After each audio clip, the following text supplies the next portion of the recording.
Hi there, I'm Michelle Babb, and I want to show you how to cook fish in parchment. This is one of the quickest meals that you can make, and there's hardly any cleanup to do, so that's one of the big benefits too. You just toss the parchment paper into your compost, and this is a great way to cook fish because it safeguards against drying it out, which is usually the biggest complaint I hear when people are trying to cook fish, either baking it or doing it in a skillet. So this solves all those problems, and you can make it into a one-packet meal, which I really, really love. So we're gonna throw some vegetables in the mix too. So all you need for this dish is a nice piece of salmon. I have a nice little fillet here. I'm cooking for one, so I'm just doing one, but you could do several packets. You'll wanna have some sea salt, lemon.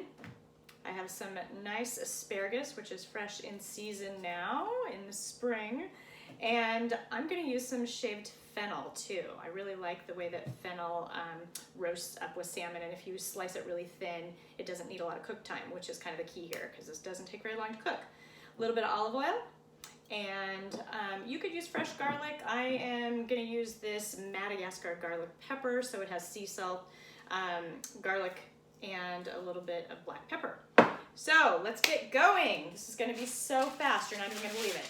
All right, so you take the piece of parchment, and you want to have from the roll, make sure that you tear a piece that is reasonably large. You can see that the fish is going to be, you know, it's got a lot of room around it, so that makes it easier if you're trying to put some veggies or other things in it. And then what we're doing is take some of this is already washed asparagus, and when you use asparagus, you just feel for the place where it naturally breaks off, and that's how you get rid of the woodiest part of the stalk. So when you process your asparagus, that's what you're doing.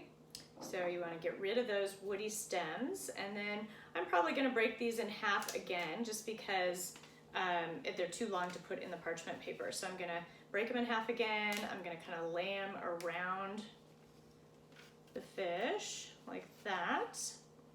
Okay, and I'm going to put this on the side here for a moment while I deal with the fennel. So fennel is really good for digestion. It's known for having kind of a licoricey taste, but when you roast it, it actually gets kind of sweet. So if you eat it raw, if you taste it raw, you're going to notice that licoricey taste. But if you roast it, you won't. It'll be very, very subtle, which is really nice with this dish. Okay, so you want to cut it, and this slice is a little bit like celery would, so you want to cut it nice and thin. You can see that these are fairly, really thin slices, and we're going to kind of put those around the sides. I'll show you what that looks like here in a minute. So that's about all the fennel that I'm interested in using for this. It's probably enough. So I'm going to get some fennel on there with the asparagus, and then I'm going to season it up. So move it back to the cutting board here. You can see all of it all nice together. And if you didn't want to use fennel, you could also use some nice spring onions. Would be really great this time of year, so that would be good. Okay, I'm going to do a little bit of this lemon pepper. Or actually, this wasn't lemon pepper. Sorry, that was the garlic pepper. And I like to use, you could use some lemon juice on this if you like that flavor. I usually like to do a little bit of the lemon zesting instead because I'm just more fond of the zest, which to me tastes a little bit sweeter but still very lemony, but not quite as strong and acidic as the juice itself. So you can do either or both. This is a regular lemon. If I had a Meyer lemon, you've probably seen some of my posts with my love for Meyer lemon.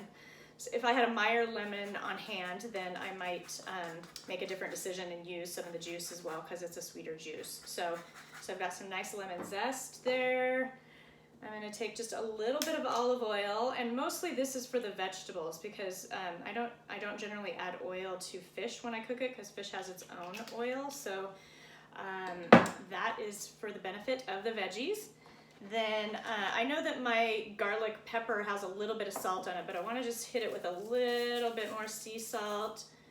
So that really helps enhance the flavor of everything else. Then here's the key. This is how you fold it. So you're going to pull it up, make a little tent, and then you're going to just roll it down super tight, but definitely so that it seals in all of the air. And then you're gonna make this kind of Tootsie Roll curl here on the side. So it should look like a candy wrapper when you're done with it. And it should be obvious that no air is gonna escape from this. This is gonna be a nice way to just steam the fish and the veggies in its own little packet. Put it on a baking sheet, and then you're gonna put it in the oven, and you're gonna bake this at 375 for about 10 to 15 minutes. And just double check it. It kind of depends on how you like your salmon. I tend to eat mine more on the medium rare side. So that's it. And then when you're done, like I said, you can just open it up. You can serve it rustic style, and you can get rid of that parchment paper. If it's not treated, you can throw it in the compost, and then you're done. You don't even have any mess to clean up. So hope you love this as much as I do. You can do it with all kinds of fish, and I'll talk more about other options for parchment paper later. Thanks for tuning in.